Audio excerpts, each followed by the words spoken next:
Hi, everyone. I'm Dan Jones. Welcome to Interchange. Thank you so very much for joining us. Well, lots to talk about again today. Of course, we're going to talk about the demands being made by big public employee unions in Wisconsin of the Democratic candidates who are thinking about running against Scott Walker. We will also talk about President Obama appearing to back down just a little bit from his proposed rule that would require religious organizations like Catholic hospitals and colleges to offer female employees free birth control. And what exactly does it mean when Rick Santorum wins all three of the presidential preference contests held this week? All right, let me introduce everybody. You know newspaper columnist Joel McNally, and of course Kevin Fischer, longtime broadcaster, political analyst, and oftentimes a fill-in host over on WISN Talk Radio. Denise Callaway, community affairs and public relations professional. And Gerard Randall, education consultant and local job creation expert. Rick Horowitz will be along with commentary at the end of the show. All right, let's get right into it. The public employee unions in Wisconsin are so upset with Governor Walker for stripping them of collective bargaining that they are demanding that any potential Democratic opponent sign a pledge that they'll veto the entire state budget unless those collective bargaining measures are restored. Reportedly, Kathleen Falk had no problem with that demand and she signed the pledge. Other potential candidates said, no way, I'm not signing it. Joel, I think that's a pretty big demand, isn't it, to say you either restore this or veto the entire budget? They can ask anything they want. I mean, it's no secret that the public employee unions and unions generally across the state, want the collective bargaining rights that have existed in Wisconsin for half a century to be restored. But I don't blame any of the candidates who say, I'm not going to commit to anything ahead of time. I'm on your side. We're going to, in fact, try to restore these rights in Wisconsin and give, employees a voice in their futures and in their jobs and in their employment, and not just destroy unions all across the state of Wisconsin. But unions can ask anything. You know that whoever the Democratic candidate is, they're going to end up supporting that candidate, whether he signs such a pledge or whether he agrees exactly with them on everything down the line or not. When you have someone in the governor's office who didn't tell anybody ahead of time he was doing it, but as soon as he got in office took steps to destroy unions in this state, the unions are going to support his opponent, and they'll ask anytime they interview candidates for office, they try to get them to commit, to all kinds of things that favor them. But it's no secret, which side they're going to be on. Denise, were you surprised that even people who are considered pretty liberal, like Tom Barrett and Mr. Cullen, said, nope, I'm not signing it? Well, I think no governor wants to have his or her hands tied by that kind of a measure before they even step into office. And quite frankly, I have a lot of respect for Kathleen Falk. I don't think it was a smart thing for her to do this. One of the things that unions and others who push for the recall of Governor Walker have said, it's not just about collective bargaining. But by this action, it makes it look like it's just about collective bargaining. So I think it harms her, and that it really allows people to suggest that she's beholden to the unions and she's their candidate. And, quite frankly, Governor Walker was fairly successful in making public employees the boogeymen.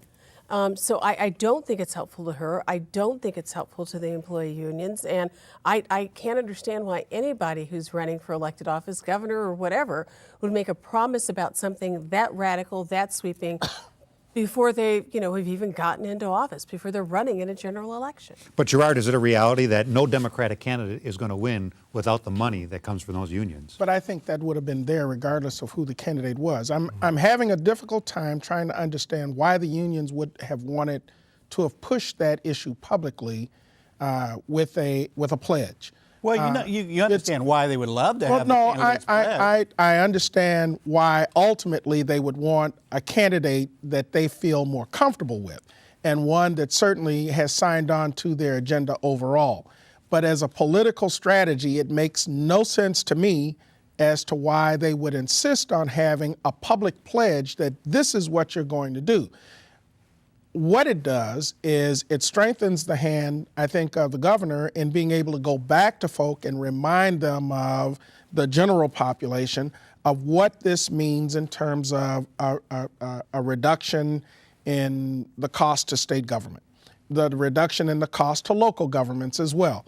So from that vantage point, I really don't see the advantage to the unions. Now, the flip to that, if you have those that are arguing that they don't want to seem to be beholden to the unions, and this puts some distance between them publicly by being able to say, we're supportive of the unions, as the mayor has said, but we're not going to sign on to that support in this way, that might then give them the opportunity to say that they are independent while at the same time being able to argue that they're supportive of the union agenda. Kevin, the general public might not like it, but doesn't it tell every single public employee union member, Kathleen Falk is on our side, vote for her? Well, I'm under the assumption that no matter who the Democrat candidate would be, that unions would think that that person is on their side. I agree. There have been some very good points stated by everyone on the panel here tonight. It's a flawed, I think, strategy because now it paints Kathleen Falk into a box in that she is not beholden to the taxpayers, the voting public per se. She is beholden to a very large special interest group that not everybody attests to. Now, the critics of Governor Walker, think about this now, have been saying, well, that Scott Walker, he cut Badger Care. That Scott Walker, he cut education. That Scott Walker, he cut transportation. All right. Sure did. But now what Kathleen Falk is saying is if she is governor and the legislature throws on her desk a budget that restores all those cuts, well, she's just going to veto it because it didn't have it didn't restore collective bargaining. I think it's wrong to use that kind of strategy, and it paints Kathleen Falk for what she is. She's a tax and spend Madison liberal, and I think the majority of voters, when all is said and done, do not want to return to the days of double-digit budget deficits, tax increases, and a business climate where businesses are leaving the state and not coming here. No governor in Wisconsin has budget deficits. Constitutionally, you cannot have a budget deficit. That's true, but I think in this race, what the Republicans will paint her as, big spender. They'll also paint her as one who's beholden to unions, but worse, they'll call her the queen of gridlock, because any budget that comes across, even if it's the result of compromise, it's not going to get, it's DOA automatic. One thing. Right. Or she says, I'm going to break my promise. I mean, it's one or the other. And I think. Would a politician do that? Oh, can you imagine? But I think she does paint herself into a box. And I can almost hear the commercials. If she is successful as a candidate, I can hear the special interest commercials starting now about what this means, that she's promised the unions that she's going to do their bidding.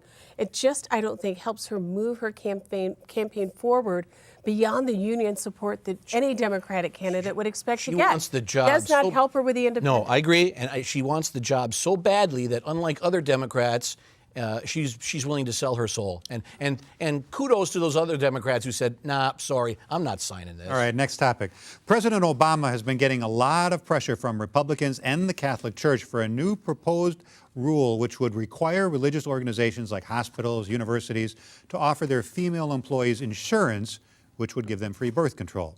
So he backs off today a little bit and says that insurance companies simply have to make the coverage available on the side for those employees who want it, even though the Catholic Church is against birth control. Should the government be telling the church what it can and cannot do for its own employees? No. There are two elements to this that I actually want to address. The first is when you look at the institutions that the president was mandating offer this insurance coverage to, or that they have to offer that insurance coverage to. These are institutions that are mission-driven institutions.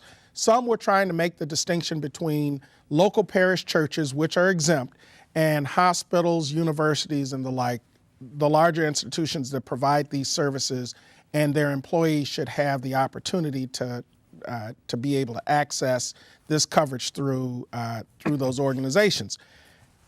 No different. People who can go back 50 years from many of these organizations and remember the nuns, the priests, the brothers who were responsible for working with lay Catholic people and providing services to their families through nursing homes, hospitals, schools, all places where you had a choice of whether you wanted to be an employee or access their services for the most part. Now, what you have is still that same overriding mission. The governing boards of many of those institutions can include both religious and lay people who are Catholic that are strongly mission-driven. So the president, I think, made a huge mistake by wanting to come in and insisting that these institutions offer these kinds of benefits to people who are a part of those organizations by choice because they're affiliated with their mission. The other thing, I thought it was a bad political move on his part to want to take on an organized church. The church had been somehow or the other, the official leadership of the church had somehow gotten a sense that Catholics were going to come under fire, and they were prepared to take him on this. And I don't think he recovers from it, even though he's made some acquiescence here, because they still don't believe he has the authority to do, even now, what he says he's going to do. Kevin, though he may have alienated the Catholic hierarchy, it doesn't mean he alienated the Catholic population, because I would assume I don't know about that. A great many Catholic women that are sexually active use birth control. What's that expression? Fool me once, okay? 4 years ago, over half of Catholics, I think, foolishly went into the voting booth and voted for, at that time, the most radical, extreme, pro-abortion presidential candidate in the history of America. I don't think they do that this time. I think there's a backlash now. Catholics are very upset, and it's not just Cardinal Designate Timothy Dolan and the hierarchy. It's the people who are going on Sunday and sitting in the pews and donating money, because this flies in the face of centuries of religious liberty, which our country was founded on.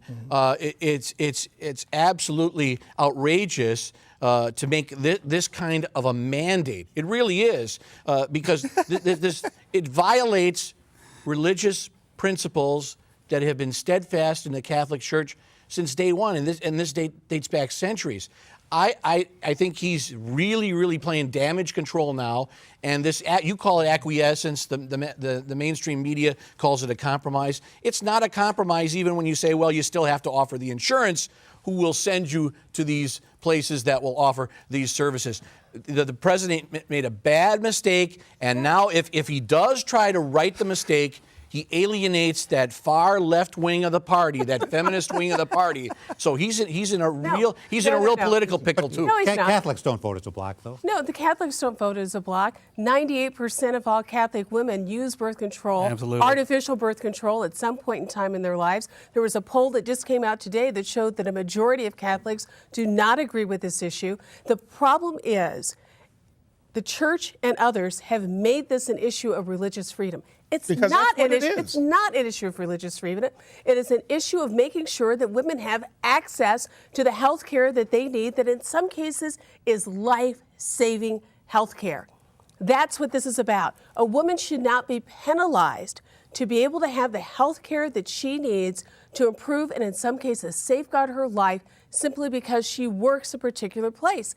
I find it just amazing that at the same time the church is saying, this is infringing upon our religious rights. It's not. What we're talking about is doctrine of the church. We're not talking about religion.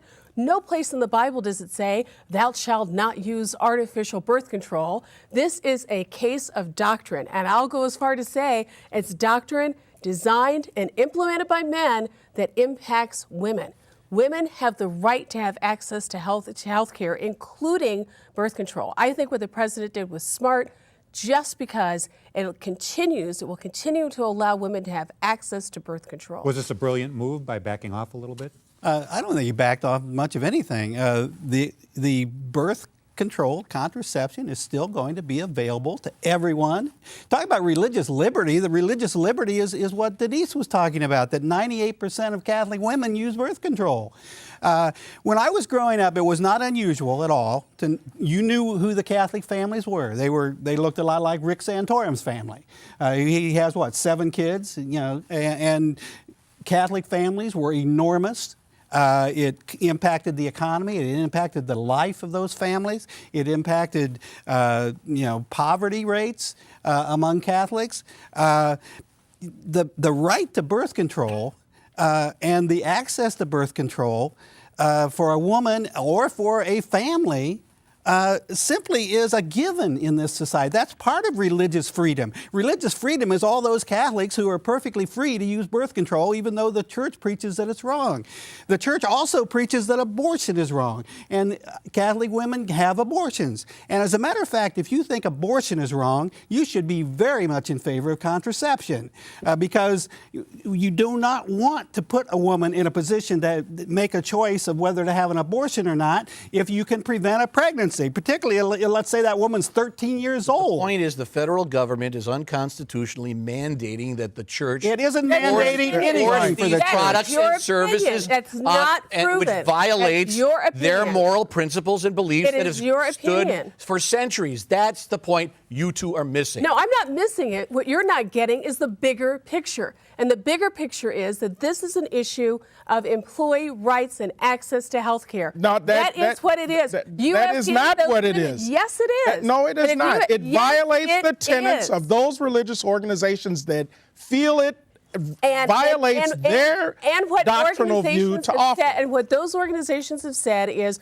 this is an attack against us. They have missed the big picture as well. This is about providing access to health care for women. And for women, because the way our bodies are made, that does include birth control. All right, next topic. Let's talk presidential politics some more on a different front. On the Republican side, first Romney was the favorite, then Newt Gingrich surged. Now Santorum wins 3 contests this week. There is no one in the world that predicted this kind of a back and forth would take place a few months ago. So what do you think it tells us, Joel? It tells you that the Republicans don't know who they want? No, the Republicans are pretty sure they don't want Mitt Romney. Newt Romney, whoever that is. We don't want him either.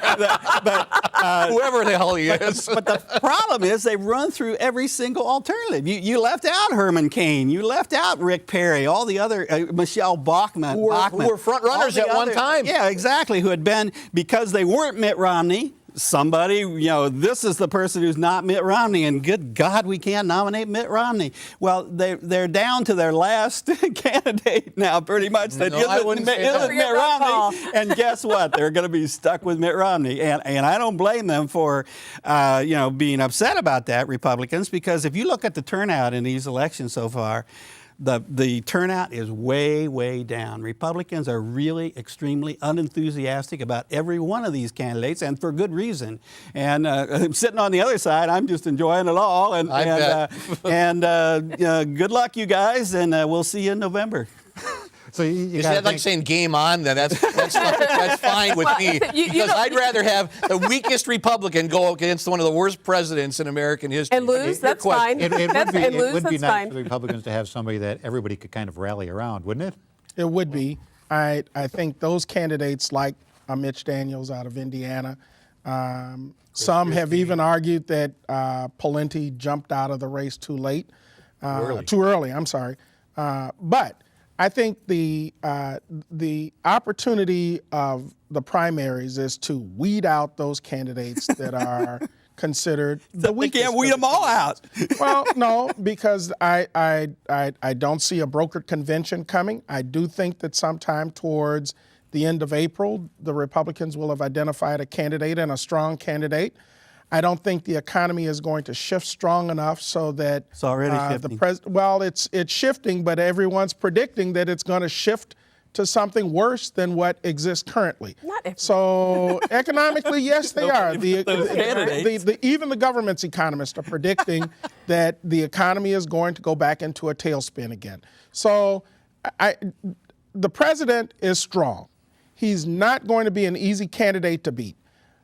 The candidate that comes out of this Republican primary process is, I think, going to be an even stronger candidate because their flaws will have been identified.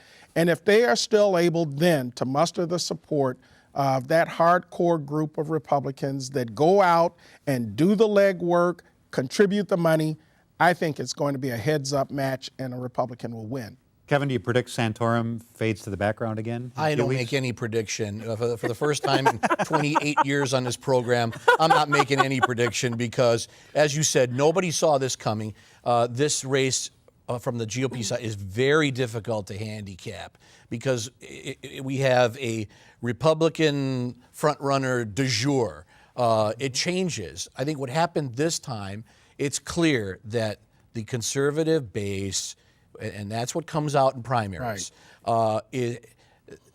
their hearts and minds have simply not wrapped themselves around Mitt Romney.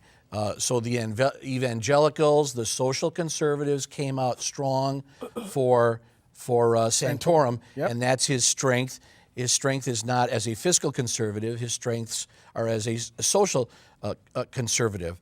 Now, what happens next? I think it's anybody's guess, but I think Mitt Romney does eventually pull himself away from the pack, and that's not necessarily bad for Republicans. Out of all the polls, I think there's only one that shows that Santorum could beat Obama. Other polls have shown Romney either beating Obama or in a dead tie with Obama. And most polls have shown Obama beating them all. But I think it's incumbent upon Mitt Romney finding a way, and I'm not sure what that formula is, but he somehow has to win over the red meat conservatives. He's not been able to do that. So a brokered convention, while I think is not looking more plausible, I think is looking more desirable to Republicans who are saying, look, guys, you're not it. And I find it interesting that Paul Ryan says, you know, I'm not ruling out the possibility of a vice presidential spot on the ticket. I think that could win over a lot of Republicans. If Romney survives this, does he suddenly become much more conservative as the main candidate? No, because the problem is he's got to be able to appeal to independents who are not as conservative as the far right wing of the Republican Party. He's got to be able to pull to the middle of the road. In fact, there's some who believe he's already shifted too far to the right with some of the things he said to be able to appeal to those independents and even some Democrats who might find him to be an acceptable option. I think what we're seeing over the past couple of weeks is that it's a sign of how divided the Republican Party is within itself. They can't agree on a candidate because they can't agree on a direction in which they wish to go. Actually, we're very united, Denise. We just want the right guy. We don't just want any guy. We want the right guy. And in that respect, we are very solid. We are very unified. The problem is you don't like anybody that you see. And that's okay. That's our prerogative as voters. And that's fine with us. I mean, that's fine with me if you decide you don't have a good candidate. I wouldn't be very giddy over on that side of the studio. You're acting like you won the election already. That's fine. But it is a sign the Republican Party is very deeply divided, and it's going to be hard in the general election. Well, we move on now. Rick Santorum seems to be creating a lot of buzz lately, including in some places you wouldn't expect, like with writing consultant and commentator Rick Horowitz. It seems Mr. Horowitz feels a certain kinship with Mr. Santorum. Maybe you can guess. Rick. So is it exciting to hear the crowds chanting my name? To have Pick Rick and a message from Rick right up there on the website? You bet it is, even if it's not my website they're visiting, not exactly my name they're chanting. I mean, it's my name, but it's not my name. It's Rick Santorum's name. And before that, it was Rick Perry's name. 2 Ricks running for president in the same year, the same party. What are the odds of that? Probably better odds, actually, than having 2 other guys running named Newt and Mitt. Seriously, now, how many Mitts do you know? Right, catcher's mitt, first baseman's mitt, I get it. But by comparison, Ricks are a dime a dozen. But it's still pretty strange having a pair of Ricks as presidential contenders. Now, one guy named Rick Santorum, won 3 contests, Missouri, Minnesota, Colorado, in a single night this week. He may have made himself the #1 challenger to the Republican frontrunner, that Mitt fellow. And wasn't it just a few months ago that another guy named Rick actually was the Republican frontrunner? Rick Perry had everything going for him, till he actually got into the race and proved he was as dumb as a box of rocks. at which point people apparently decided that one semi-coherent Texas governor as president in a century is plenty, thank you. And Rick Perry went poof, which left just a single candidate, Rick. But now he's surging. There's never been a president, Rick. You know that, right? Oh, there was a Richard one time, Richard Milhouse Nixon. But he wasn't a Rick, he was a Dick. He was also a crook. On the other hand, he wasn't messing around with 19-year-old interns. And not that it matters, but compared to this year's Ricks, Dick Nixon was also a flaming moderate, a clean air protecting, government health care promoting, China negotiating progressive. He wouldn't have a prayer in today's Republican Party. Strange, wouldn't you figure the more Ricks on the ballot, the higher the quality of the candidates? I would, but I might be biased. Well, thanks, Rick, and thank you so very much for watching. Stay warm and enjoy the rest of your weekend.